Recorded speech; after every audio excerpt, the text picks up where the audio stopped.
Olá, sejam bem-vindos. Você está no programa A Ponte. Eu sou Cícero Filho, tenho comigo aqui na bancada o jornalista João Mozinho. Como convidada, temos aqui a também jornalista Luciana Martins. O nosso entrevistado de hoje é o ex-prefeito de Maceió, Rui Palmeira. Rui, seja bem-vindo. Muito obrigado, Cícero, João, Luciana. A satisfação estar aqui com vocês. A gente que agradece, Rui. Há um ano você deixou a Prefeitura de Maceió. Como avalia esse seu período? Qual o maior legado acredita ter deixado? Olha, Cícero, eu tenho muito orgulho do trabalho que nós fizemos na educação. Eu acho que os dados não mentem. O IDEB de Maceió, especificamente do 1º ao 5º ano, nós fomos a capital brasileira que mais avançou. Maceió não alcançava a meta do IDEB e nós, em 2019, alcançamos a meta estipulada para 2021. Então, a gente conseguiu ultrapassar bem essa meta. Reestruturamos diversas escolas, entregamos 17 novas creches. Então, acho que foi um trabalho que me enche de orgulho, o trabalho que nós realizamos na educação do município. Eu só acredito que a pasta da educação foi a que deixou o maior legado dos 8 anos de Rui Palmeira. Eu diria que sim, Cícero, porque é algo que é mensurável. Como há o IDEB, que para quem não sabe, é a avaliação que é feita pelo Ministério da Educação, aí você tem uma forma concreta de fazer essa avaliação, né? Mas independente disso, como eu disse, foram 17 creches, conseguimos os recursos do precatório do Fundef, deixamos em caixa somente na educação aproximadamente 310 milhões de reais, que foram 280 milhões do precatório do Fundef, mais 30 milhões de reais das primeiras indenizações pagas pela Braskem ao município. Então, deixamos um caixa bastante interessante para a atual gestão. Falar em educação, Rui, a gente não pode deixar de falar em servidor público. O atual prefeito de Maceió, que foi um aliado político seu, né, Ronaldo Lessa, disse que a sua administração faltou um olhar mais humano, faltou valorizar o servidor. Como você avalia tal análise? Essa pode ser uma das marcas negativas das suas gestões? Olha, eu acredito que não, Cícero. Eu entendo que nós cumprimos o nosso papel na medida do possível com o servidor. Lembrando que nós enfrentamos uma série de crises, né? Nós enfrentamos, em 2013, quando eu assumi, o país começou a entrar em recessão, no período do governo Dilma Rousseff. Depois vem o período Michel Temer, também bastante turbulento.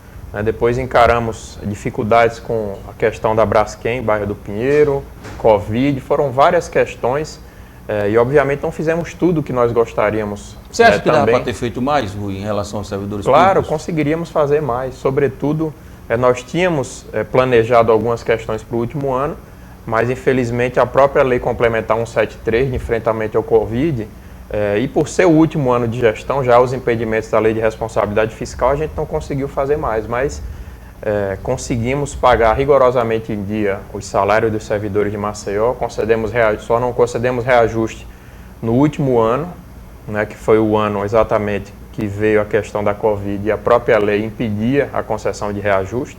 Então eu acredito também que faltou uma melhor comunicação da nossa parte com os próprios servidores.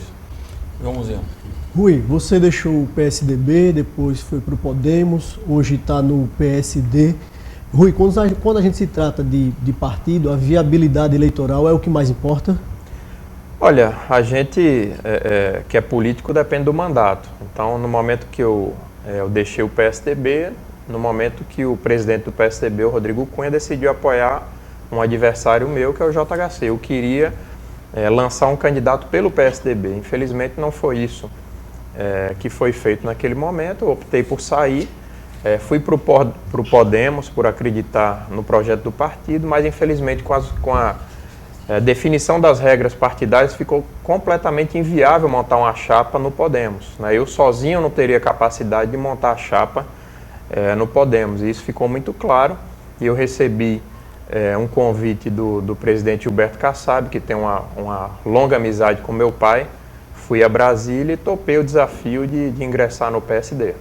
Rui, em relação a essa questão partidária, alguns aliados dizem que você saiu do Podemos e foi para o PSD sem comunicá-los. Isso teria gerado um mal-estar. Como é que você vê essa questão? De maneira nenhuma, isso aí é balela. Quem falou isso está trabalhando com factoide. Isso nunca aconteceu.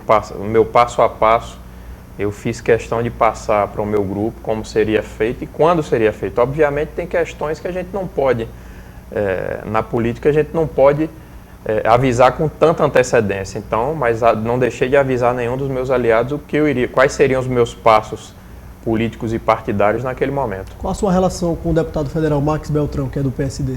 Olha, eu nunca fui aliado, tampouco adversário do deputado Max Beltrão, mas eu tive primeiro o convite como eu disse, do presidente Kassab para vir para o PSD, depois sentei com o deputado Max, que inclusive abriu mão da presidência do partido a partir do próximo ano, então eu devo assumir nos primeiros dias de janeiro a presidência do PSD e a gente está tentando unir esforços. O Max tem um grupo, eu tenho outro grupo, a gente deve levar algumas pessoas que hoje estão no Podemos para serem candidatos a deputado estadual e federal. O Max já tem um grupo dele e a gente imagina que é possível montar realmente uma chapa que faça de 2 a 3 estaduais e também possa fazer 2 federais. Quero chamar aqui para o debate a jornalista Luciana Martins, hoje com atuação na área de assessoria. Não é isso, Luciana? Quero aqui agradecer a sua participação, que engrandece o programa A Ponte. Chamo você ao debate aqui com o ex-prefeito Rui Palmeira, por favor. Quero agradecer o convite. Obrigada, Cícero, João, prefeito. Eu vou puxar um pouquinho pelo debate do Cícero, né? O senhor teve a oportunidade de ser prefeito de Maceió, disse que o maior legado que deixou da sua gestão foi a educação. O senhor acha que isso deve impactar aí no cenário para o próximo ano? Olha, eu acho que, infelizmente, né, quando você mede isso em pesquisa, a educação é um item que fica lá embaixo, né, lamentavelmente. Eu acho que é algo que as pessoas elas não dão tanto valor na hora do voto. Pelo menos é o que dizem as pesquisas, e eu já vi várias nesse sentido. Mas eu sempre fiz questão, independente de questão de marketing, de publicidade, de falar desse legado, porque eu entendo realmente que foi bastante positivo. Mas tem outras questões que a gente pode falar também. Eu acho que a questão da habitação, nós entregamos 12 mil casas populares e deixamos 7 mil em construção, que vão ser entregues pela atual gestão. Então, eu acho que são alguns pontos que certamente vão pesar positivamente na eleição de 22. Você falou de números, né, Rui, quando se refere à educação, a Luciana volta a falar, mas para além dos números, a educação de Maceió, em termos de estrutura, não deixa a desejar? A gente Sim. foi assim, veiculado, né, assim, as estruturas muito precárias da educação, não faltou no trabalho, olha, assim, Cícero, não só números, né? Sim. Não, nós conseguimos reconstruir várias escolas. Cito para você a antiga Hélio Lemos, a Rui Palmeira, a Arnon de Melo no Jacintinho, escolas que estavam completamente destruídas, que a gente precisou, em alguns casos, demolir, reconstruir essas escolas. Entregamos 17 novas creches, mas claro que o município precisa de mais. E nós deixamos, como eu disse, o dinheiro do precatório do Fundef, que aliás foi uma luta que foi realizada pela Procuradoria do município. Né? Eu fiz questão de utilizar os procuradores e a gente conseguiu uma grande vitória. Né? Pouca gente sabe, mas eu tive 2 vezes no TRF, lá no Recife.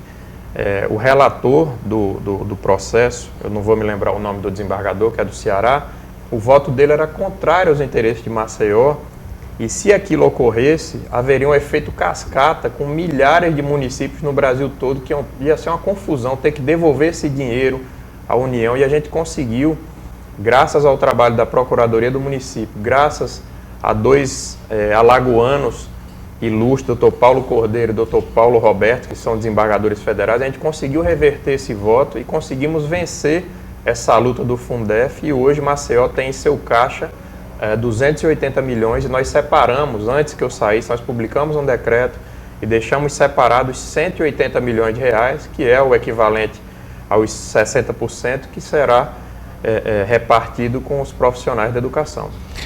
Você foi deputado estadual, federal, prefeito por 2 vezes, atuou no Legislativo e no Executivo. Qual função mais difícil, legislar ou executar? E onde há mais corrupção, Rui, no Legislativo ou no Executivo? Olha, com certeza é muito mais difícil o Executivo, né?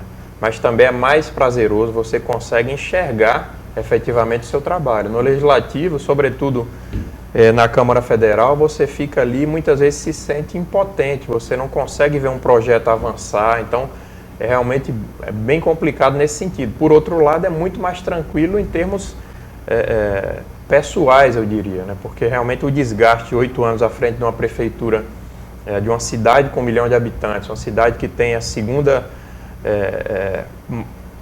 pior receita per capita do país, é muito dura, é muito difícil. A gente não tem praticamente recurso para investimento.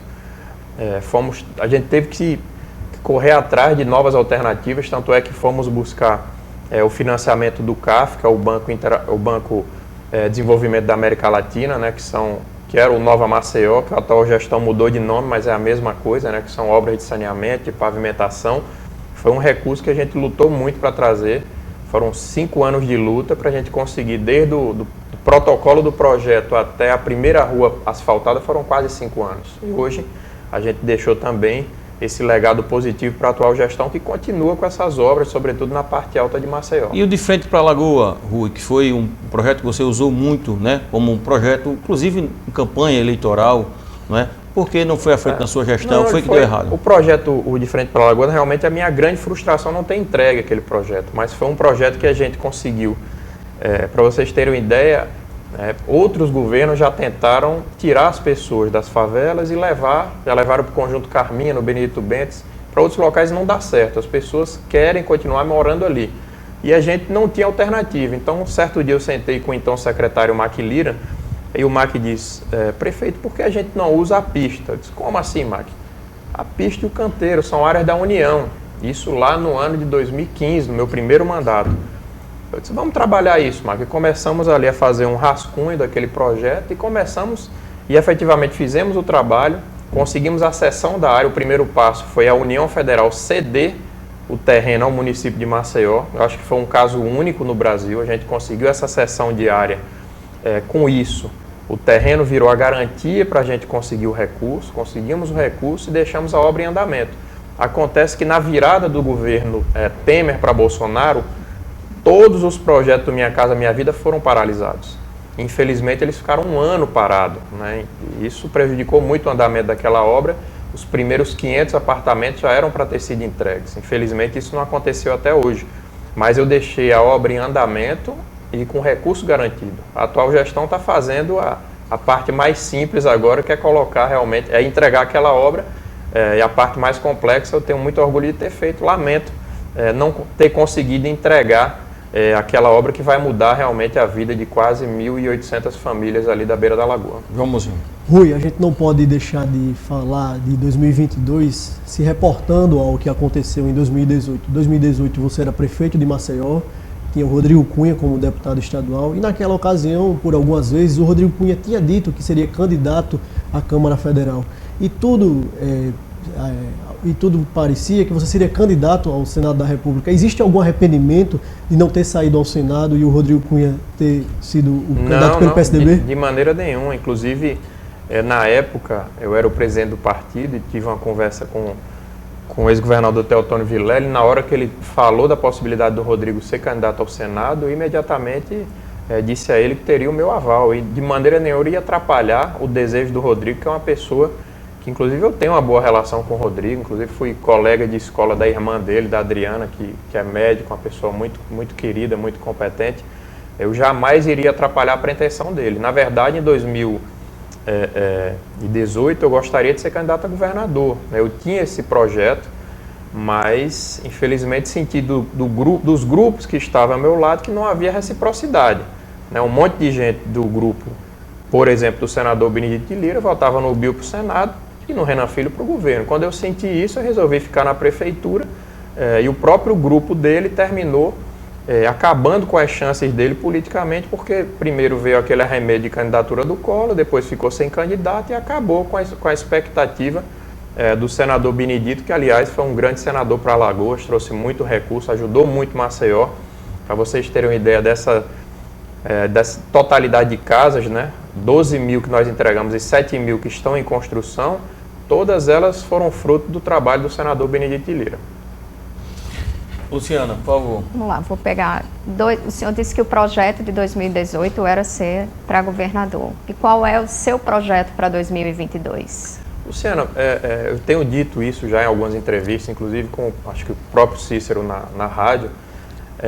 O meu desejo pessoal é ser candidato a governador, né? Se depender da minha vontade, eu serei candidato ao governo. Passo agora a ter mais musculatura com o PSD, que é o terceiro maior partido do país, então nós temos uma largada boa de tempo de televisão, mas nós sabemos que uma candidatura a governador depende de muitas coisas, de apoio, de estrutura, etc, etc. Eu não vou, obviamente, para uma campanha isolado, mas a minha vontade é ser candidato a governador. Se isso vai acontecer ou não, vamos ter que aguardar, mas claro, eu estou trabalhando com a possibilidade de ser candidato a deputado federal. Acho que também teria muita satisfação em voltar à Câmara, né? Até porque eu fiquei muito pouco tempo, somente 2 anos, já tive que renunciar para assumir a prefeitura. Mas vamos aguardar. 22 está aí batendo a porta, né? Semana que vem já estaremos no ano novo. Muito possivelmente a tendência é uma polarização, né? E aí uma disputa Lula e Bolsonaro. Acontecendo isso, o senhor apoiaria quem?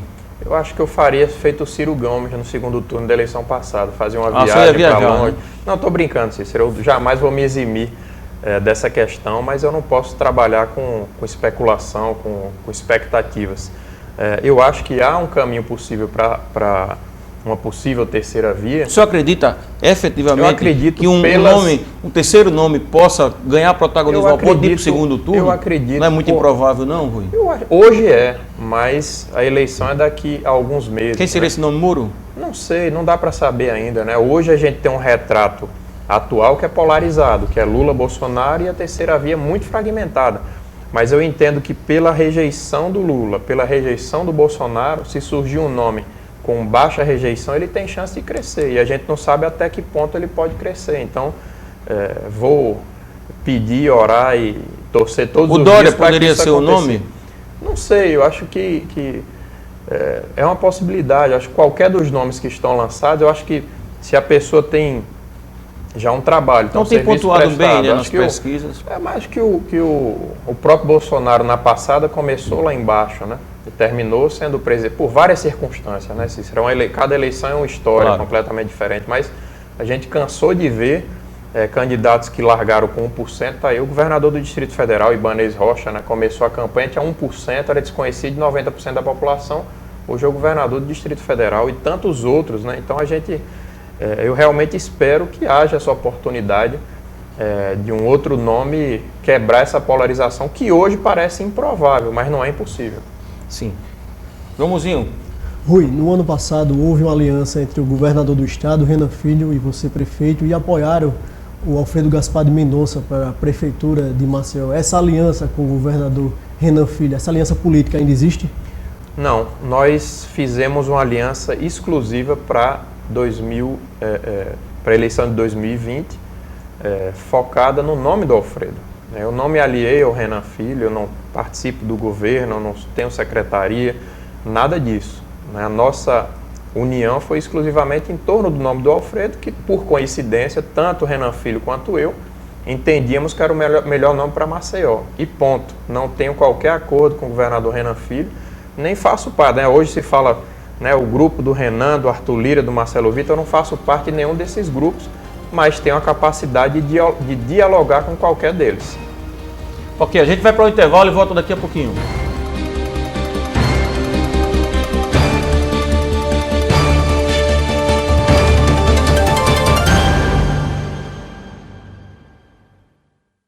Somos mais de 3 milhões de alagoanos pensando e construindo opiniões com base nas informações que não param de chegar. Hoje são bilhões de mensagens e notícias que nem sempre trazem a verdade. A Folha de Alagoas traz jornalismo de verdade, tem compromisso com a apuração dos fatos e lançou novas ferramentas. Além do portal folhadealagoas.com.br e do semanário impresso, agora você também conta com a versão digital do jornal e tem tudo disponível através de um app. Baixe o app Folha de Alagoas na Play Store e tenha a segurança dos fatos. Em tempos de fake, valorize a verdade. Assine Folha de Alagoas.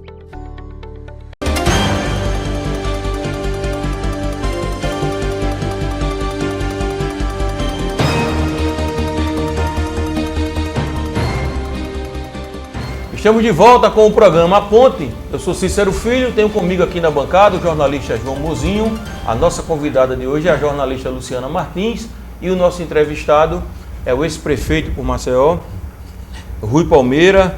Eu quero iniciar o bloco passando aqui a bola para a nossa convidada, a jornalista Luciana Martins. Por favor, Luciana. Prefeito, eu queria que o senhor falasse um pouquinho da saúde, né? O senhor falou da educação, disse que deixou esse legado, mas como é que foi a gestão da saúde, né, durante o seu mandato? Luciano, eu diria que a gestão da saúde é o que há de mais complexo no município. Em determinados momentos eu ficava pensando, meu Deus, se uma prefeitura, como era antigamente, né, antes da Constituição, a saúde era a responsabilidade dos governos de estado, né? Até posto de saúde era estadual.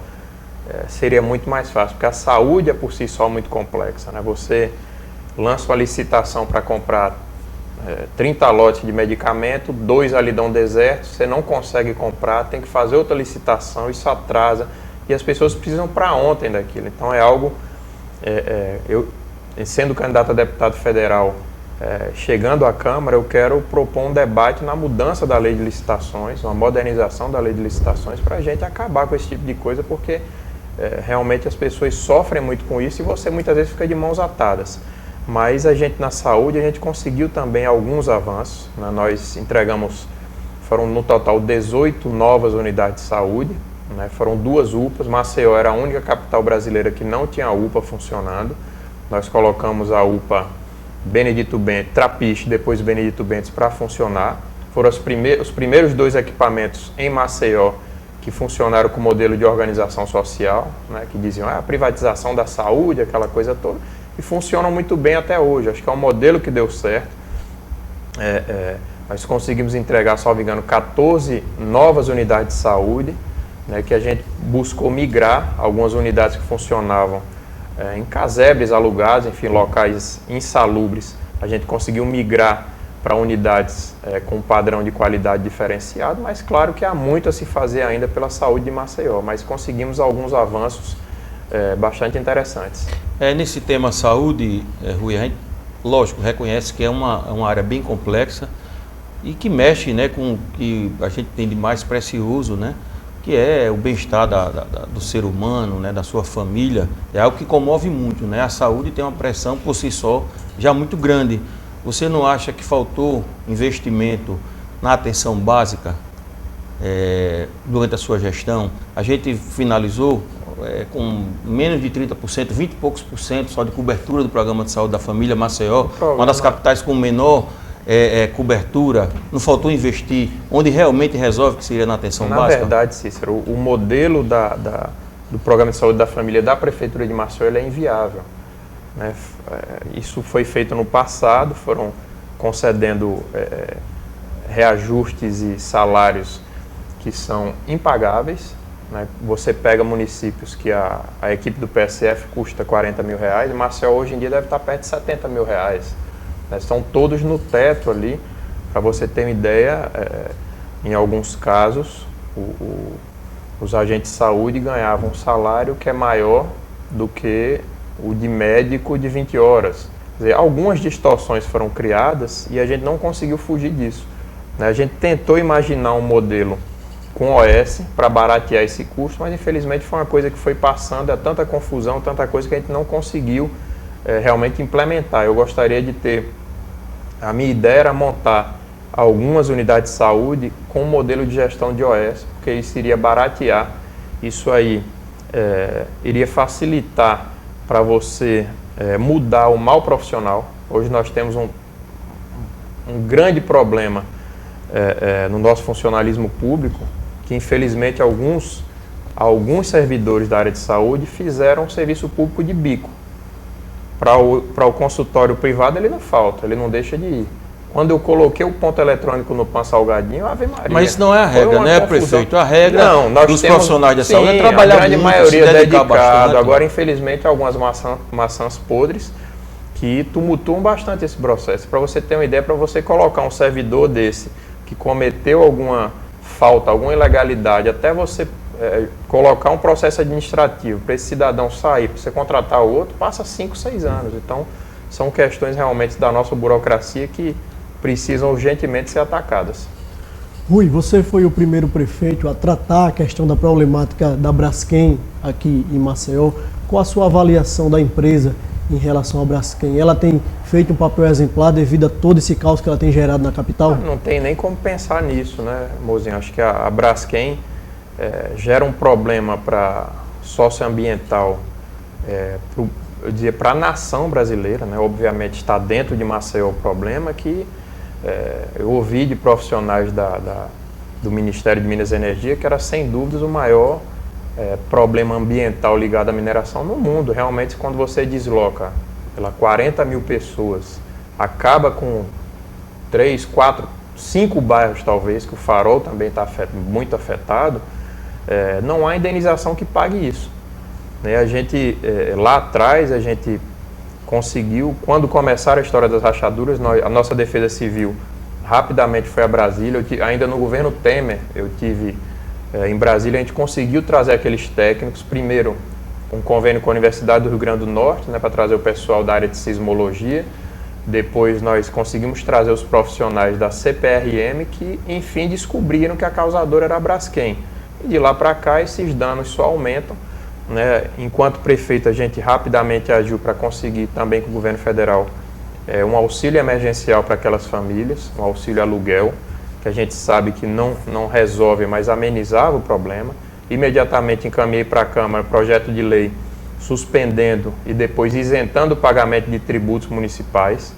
Então, taxa de localização, IPTU, ISS das empresas da região, a gente suspendeu esses pagamentos, porque era absolutamente injusto que aquelas pessoas passando por aquela situação ainda tivessem que pagar qualquer tipo de tributo. Então a gente conseguiu, levamos a Defesa Civil para dentro do bairro do Pinheiro, equipamos a Defesa Civil. Obviamente que é um problema que até hoje não tem solução e creio eu que vai levar anos e anos e anos para que tenhamos minimamente uma solução para aquela área. Esse problema, Rui, que o Mozinho traz aqui, a gente presenciou que ele foi muito usado, né, no palanque político, não é? Muita gente usou a questão do Pinheiro, dos moradores, criaram-se falsas expectativas, algumas coisas aconteceram. A gente tem visto a questão dos comerciantes, hoje são, né, assim, as pessoas que estão mais sofrendo ali na região. O que ser feito, o que exatamente ser feito? Você que foi prefeito, como o João falou, que iniciou o processo. Qual é a solução? É via judicial, realmente? O Poder Executivo, Ministério Público? Está faltando, ou faltou e está faltando a participação das autoridades competentes? Porque ali, cara, foram vidas, né, que foram histórias, né, famílias. Histórias de vida, cara. Não é só o comércio, não é? Casos de suicídio, pessoas que perderam a sua paz psicológica, né? Até hoje estão sofrendo. Cara, isso é muito sério, né? Como você falou, 40, 50 mil pessoas serem obrigadas a sair dos seus lares, das suas casas, com a incerteza. Enfim, o que realmente pode dar certo ali precisa ser feito. Cícero, eu acho que para mim tem coisa que tem limite. Você fez o que era possível como prefeito? Fiz o que era possível, né? A prefeitura tem não é a prefeitura que autoriza. Eu até disse numa entrevista, eu disse quem são os grandes causadores desse problema. Eu disse a Braskem por ação e a União Federal por omissão. Né? A União Federal demonstra total incompetência. A tal da Agência Nacional de Mineração é uma piada. Nós vimos aí Mariana, Brumadinho, Maceió e nada acontece. Continua da mesma forma. Também quero levar essa luta em chegando no Congresso Nacional, porque é uma piada a Agência Nacional de Mineração. A gente ia a Brasília, os pareceres que os técnicos mandam são feitos pelas empresas, é um deboche. E lamento profundamente que 3 ou 4 vigaristas usaram a questão do Pinheiro politicamente. Iam lá para mentir, né, para usar aquele drama daquelas famílias. Eu sabia que não tinha uma solução de curto nem médio prazo. Né? Quando aquilo chegava, eu disse, infelizmente a situação é dramática e eu não vou utilizar isso politicamente. Mas, lamentavelmente, eu acho que é uma questão de caráter. Como eu disse, 3 ou 4 pilantras usaram isso politicamente e hoje estão caladinhos, aboletados na prefeitura de Maceió. Então isso é realmente lamentável. Se você fala da questão judicial, Mariana, que aconteceu há quase 10 anos, ainda estão rolando as questões judiciais que a gente sabe do poder de uma empresa dessa, da Vale, da Braskem. Isso aí eles vão protelar ao máximo, pode levar, sei lá, 20, 30, 40 anos. Então, a melhor medida é um acordo judicial. Agora, obviamente, esses termos do acordo, a Prefeitura não participou disso, nem é o papel da Prefeitura participar. Mas eu acredito na capacidade. Se você tem ali Defensoria da União, Defensoria do Estado, Ministério Público Estadual, Ministério Público Federal, a gente tem que confiar nesses entes, que eles certamente estão fazendo um trabalho sério. Se precisa de ajuste, certamente esses entes vão fazer. Luciana. No começo da conversa, o senhor falou que cedo o executivo consegue enxergar mais efetivamente o seu trabalho. E qual é o maior gargalo dentro do município de Maceió hoje? A Maceió, assim, são inúmeros os problemas da cidade, acho que a desigualdade é imensa. Eu diria a você, enquanto gestor, enquanto prefeito, eu diria que o maior problema para o município em si é a baixa arrecadação. Se você for... porque se a gente tem uma arrecadação equiparada a outras capitais do Nordeste, você teria inclusive recursos para investir. Maceió, quando você recebe, quando cai na conta ali o dinheiro do FPM, que aliás, para vocês terem uma ideia da dependência de Maceió de recursos federais, o FPM, Fundo de Participação dos Municípios, sozinho equivale a 40% das receitas de Maceió, quase metade praticamente.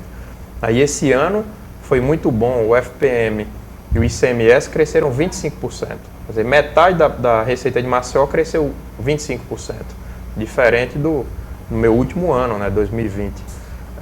Eu diria que essa falta de capacidade de investir, a receita baixa, como eu disse, a receita per capita de Maceió, salvo engano, só supera a de São Luís do Maranhão. É muito baixa.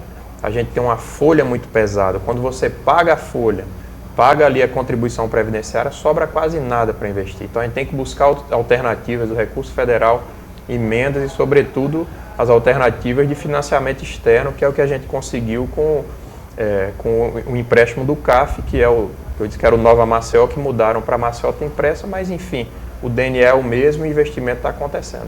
Pegando a deixa da Luciana, Rui, e voltando a uma pergunta que eu lhe fiz, você foi do Legislativo e do Executivo. Onde há mais corrupção, no Legislativo ou no Executivo? É difícil, Cícero, fazer essa avaliação. A corrupção é inerente ao ser humano. Onde tem uma oportunidade, vai ter alguém tentando corromper ou alguém que pode ser corrompido. Eu acho que... Mas há, inegavelmente. Claro, eu acho que a corrupção, como eu disse, é do ser humano. Vai ter, e você não consegue ter uma fiscalização de dezenas de cargos, de órgãos, etc, etc.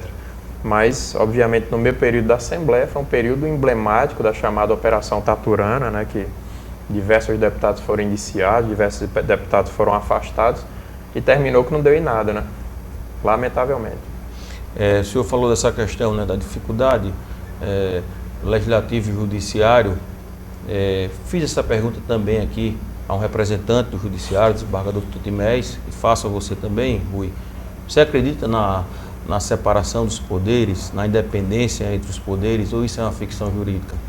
Não, ela é necessária, absolutamente necessária, acontece. Mas obviamente... um prefeito consegue aprovar medidas sem que passe por uma negociação com o Legislativo? Não, em absoluto. Eu acho que faz parte do processo democrático. Você vai precisar dialogar, que é o que falta ao país hoje.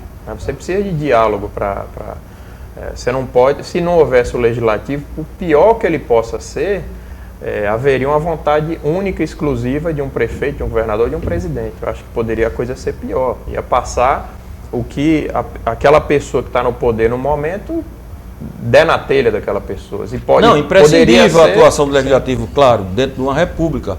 Eu me refiro mais à questão das negociações, né, para que os projetos, para que as medidas que precisam ser implantadas sejam aprovadas. A gente vê usar como recurso, por exemplo, legislativo, né, não aprovar orçamento, segura, enfim, aquela política do toma lá da cá. Eu nunca tive muito problema com a Câmara. Acho que eu consegui aprovar 99% dos projetos. Os vereadores tinham sim sua participação, a sua indicação de cargo. A gente atendia na medida possível os vereadores com as obras nas bases dele. Acho que é absolutamente legítimo. Os presidentes que passaram pelo meu período, o Chico Filho e o Kelma foram parceiros. A gente só conseguiu, por exemplo, eu sempre faço questão de enaltecer, a gente só conseguiu Nova Maceió, que são quase 500 milhões de investimentos, o maior investimento da nossa história, saneamento, pavimentação, calçadas, a gente só conseguiu porque a Câmara aprovou. E a gente tem que fazer sempre essa referência. Nada é vontade única e exclusiva do chefe do Poder Executivo. Tem que haver diálogo, tem que haver... eu acho que a política é feita de você tem que ceder. Né? Você não pode querer impor a sua vontade o tempo todo. Em determinado momento você vai ter que ceder. Agora, obviamente, você vai ceder Mas dentro de significa limites. benesses, por exemplo, Não, cargos para aliados?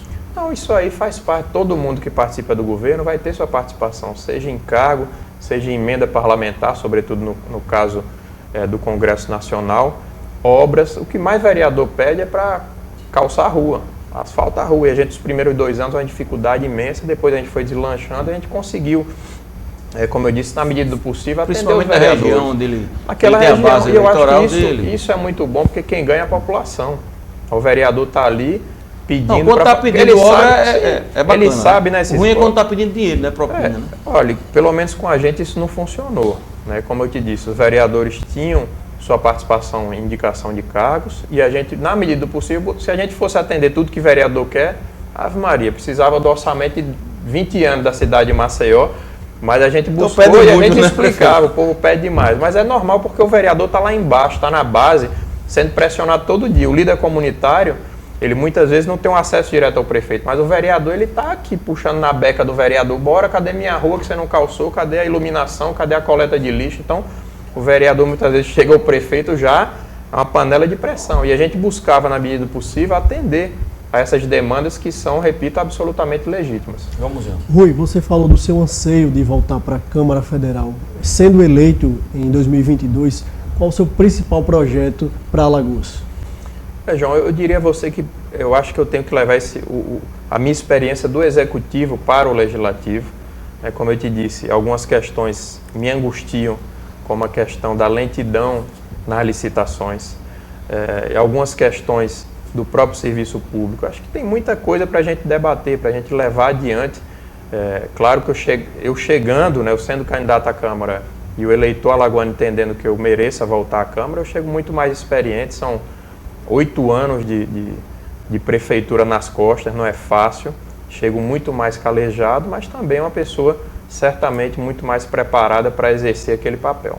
Existe algum grande projeto para Alagoas sendo deputado federal? Algum sonho a realizar como deputado federal? Alguma emenda, alguma coisa nesse sentido? Eu acho que isso aí é muito relativo, porque vai depender do momento, você não sabe quem vai ser o governador, que projetos. Porque quando a gente estava na prefeitura, por exemplo, a gente apresentava para os deputados um caderno com sugestões. Ele não era obrigado a colocar emenda naquilo, mas a gente já levava alguns projetos ali prontos, nós temos esse projeto, temos alguns em execução hoje, inclusive que nós conseguimos dessa forma, que são uma regularização de calçadas no centro de Maceió e um parque ali na antiga Torre da Telásia, que a gente chama, que foram conseguindo, salvo engano, pelo ex-deputado, hoje vice-prefeito Ronaldo Lessa. A gente apresentou, ele gostou dos projetos, colocou, mas você vê como demora, né, tudo isso. A burocracia faz projeto, licita a obra, mas a obra está aí em andamento e vai ser um benefício para a população A de Maceió. desigualdade social, Rui, é o maior problema ainda de Maceió? Sem dúvidas. É preciso combater isso, né? É preciso. Eu acho que o papel da prefeitura, como eu disse, pelas limitações financeiras é bem restrito. Eu acho que a gente combate isso com educação.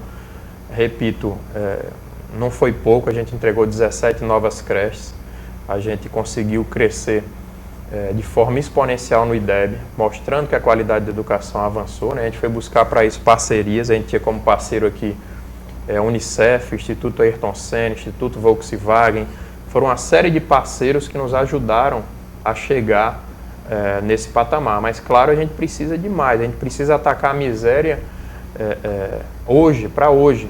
Até porque, permita-me, Rui, apesar desses números que você traz novamente aqui no IDEB, os índices sociais de Maceió pouco mudaram. Sim, e não se muda isso. Quer dizer, inclusive na sua gestão, verdade. O índice de desemprego, Maceió continuou sendo das capitais com maior índice de desemprego. E não se muda, né, Cícero? A gente sabe que a gente não muda, e isso é uma questão que leva anos para mudar.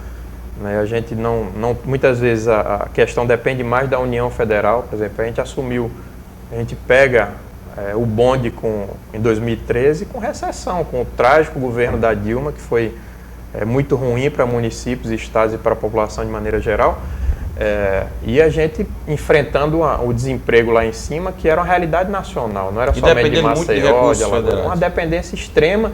E naquela época, por exemplo, a presidente Dilma veio 2 vezes a Alagoas anunciar a liberação do recurso para duplicar a Via Expressa. Esse recurso nunca veio, né? E em determinado momento, acho que no primeiro governo Lula, primeiro o dinheiro vinha para depois você fazer o projeto. No nosso caso, a gente fazia o projeto e o dinheiro não chegava. Então, são momentos distintos de país que realmente ajudam ou atrapalham bastante uma gestão. Luciana. O senhor falou que a política é feita de conversas, de negociação. Mas quem de fato manda? É o prefeito ou é a Câmara? É a Câmara Federal ou é o presidente? Não, no modelo do nosso país, o líder do executivo tem uma força muito grande, né? Então, isso não há nem o que discutir em relação a isso. A força é tremenda, mas claro que o parlamento tem sua voz, tem sua vez. E se não houver diálogo, vai acontecer o que aconteceu com a Dilma, o que está acontecendo com o Bolsonaro. Você termina ficando emparedado pelo parlamento, né? Então, o deputado federal nos falou, prefeito, permita-me, que hoje quem manda no país não é o Bolsonaro, é o Arthur Lira e o Ciro Nogueira. É uma força muito grande, as chamadas emendas secretas, né? Isso aí é notório, como já havia no passado, né, ao longo dos últimos anos foram sendo aprovadas, né, a emenda impositiva, depois a emenda de bancada, e agora com essas emendas secretas, realmente é algo que, pelo menos o sistema com o Estado, no meu entendimento, está equivocado. Você não pode ter 16 bilhões que você não sabe quem indica, para onde vai, por qual critério. Entendo que isso, da forma que está sendo feito, é absolutamente equivocado. Por exemplo, se você tem o total de emendas individuais de todos os deputados federais, dos 513 deputados, dá 16 bilhões. Um homem só, em tese, o relator, tem direito a indicar também 16 bilhões. Quer dizer, é uma excrescência que, obviamente, deveria ser alterada urgentemente. Para a gente encerrar, esse prefeito Rui, saindo um pouco da questão política, o que é que o senhor tem feito, né, para além da atividade política? Como tem utilizado o seu tempo, hoje que não é mais prefeito, ouvido música, maratonado nas séries, gosta de futebol? Olha, Cícero, eu tenho estudado, estou fazendo uma pós-graduação em Direito Eleitoral, já que é uma área que eminentemente eu vou precisar de uma forma ou de outra, então voltei a estudar uma pós, obviamente, ensino à distância, pelo momento. Estou trabalhando na fazenda que era do meu pai, né, que ficou para mim e para minha irmã, então toda semana estou lá passando por São Miguel dos Campos, indo lá ver a nossa Fazenda Prata, né? As origens da família Palmeira tá lá no engenho, a gente tem um carinho especial e também cuidando das filhas, né? Tenho 2 meninas, um menino, tenho me dedicado ao máximo a elas, já que o ano que vem a tendência é que seja um ano bem mais apertado. Escutado música? Também eu gosto de escutar música, tomar um vinhozinho, assistir série. Que estilo o senhor gosta, prefeito? Eu gosto de jazz, eu gosto de samba. Gosto eu sou eclético. Tem gostado dessa sofrência aí? Não sou chegado não. Essa sofrência, muito, não, né? Esse negócio não é muito meu. Gosta, mas não é meu estilo não, não é meu estilo não. Não, né? Então é isso, eu quero aqui agradecer, Rui, pela generosidade, ter atendido o nosso convite, que a gente possa estar aqui numa outra oportunidade. Obrigado, Cícero. Você, o João Mozinho, a Luciana, muito obrigado pelo convite, estarei sempre à disposição. E aproveitar o momento para desejar um Feliz Natal a todos, né, de muita paz, muita saúde para todos os alagoanos. A gente deseja também, ex-prefeito Rui, para você, para toda a família, como para todo maceiense, né, um Feliz Natal. A gente precisa muito de paz, né, cara? A gente tem vivido momentos muito conflituosos, então a gente quer paz, a gente quer que as pessoas possam se confraternizar, né, que a gente possa ter uma vida melhor. O ser humano veio aqui, cara, para ser feliz.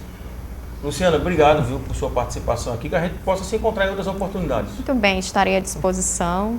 Foi aceito aí o desafio de participar e fico feliz por ter estado com vocês aqui no dia de hoje. Agradeço também ao meu companheiro de bancada aqui, permanente, o jornalista João Mozinho.